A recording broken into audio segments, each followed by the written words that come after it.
ദേ, നീ എന്തായി പറയുന്നത്? നെല്ലിശ്ശേരിയിലെ സേതുമാധവനെ മക്കളെ ഒന്നുമില്ലാത്ത ഒരാളാക്കി മാറ്റാന്ന് നീ വെറുതെ വ്യാമോഹിക്കണ്ട. അത് നടക്കില്ല. ചതിയിലൂടെ നീ ഇപ്പൊ സ്വന്തമാക്കിയെന്ന് അവകാശപ്പെടുന്ന നെല്ലിശ്ശേരിയും അവിടുത്തെ സ്വത്തുക്കളും എല്ലാം ഞാൻ തിരിച്ചുപിടിക്കും. പിന്നെ എങ്ങനെയാടി നിന്റെ അച്ഛന്റെ ആത്മാവിന് മോക്ഷം കിട്ടുന്നത്? നിനക്കറിയോ, ഇന്നലെ രാത്രി അച്ഛൻ ആത്മഹത്യ ചെയ്യാൻ ശ്രമിച്ചു. ഓഹോ, വളരെ സന്തോഷമുള്ള വാർത്തയാണല്ലോ അത്. പക്ഷേ ഞങ്ങൾ കണ്ടതുകൊണ്ട് അച്ഛനെ രക്ഷിക്കാൻ കഴിഞ്ഞു. അയാൾ മരിച്ചിരുന്നെങ്കിൽ എന്റെ അച്ഛൻ കൂടുതൽ സന്തോഷിച്ചേനെ. നീ കാരണം അച്ഛൻ അങ്ങനെ ചെയ്തേ. അതിന് നിനക്കൊരു സമ്മാനം തരാനാ ഞാൻ വന്നതും.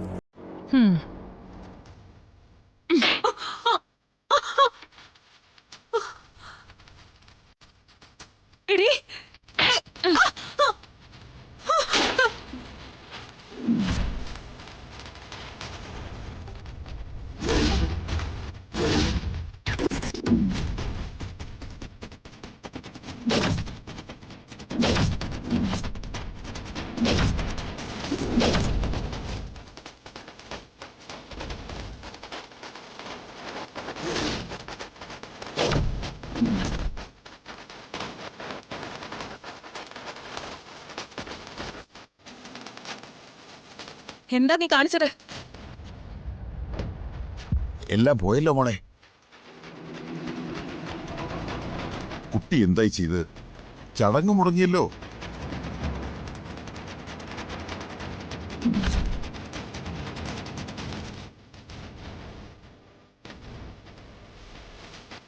എന്റെ അച്ഛന്റെ ആത്മാവിന് മോക്ഷം കിട്ടാൻ നീ സമ്മതിക്കില്ലല്ലേ?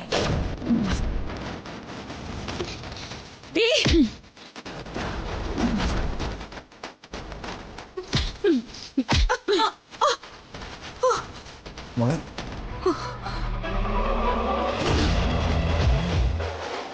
ഇത് നിനക്കുള്ള താക്കീതാ.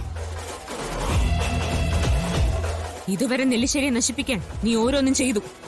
നീ പിടിച്ചടക്കിയതൊക്കെ തിരിച്ചു പിടിക്കാനുള്ള ശ്രമം ഞാൻ ഇവിടെ നിന്ന് തുടങ്ങുക. മോക്ഷം കിട്ടാനാവാതെ ചിതറിക്കിടക്കുന്ന നിന്റെ അച്ഛന്റെ ചാരത്തെ സാക്ഷി നിർത്തി ഞാൻ ശപഥം ചെയ്യാം. നെല്ലിശ്ശേരി വീട് നശിപ്പിക്കാൻ ഈ ജന്മം നിന്നെ ഞാൻ അനുവദിക്കില്ല.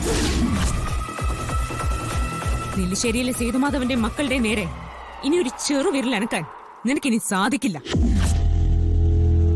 നീ ചെവി നുള്ളിക്കോ. നിന്റെ ചതിക്കും വഞ്ചനയ്ക്കുള്ള തിരിച്ചടി ഞാൻ തന്നിരിക്കും. അന്നത് താങ്ങാൻ നിന്നെ കൊണ്ട് പറ്റില്ല.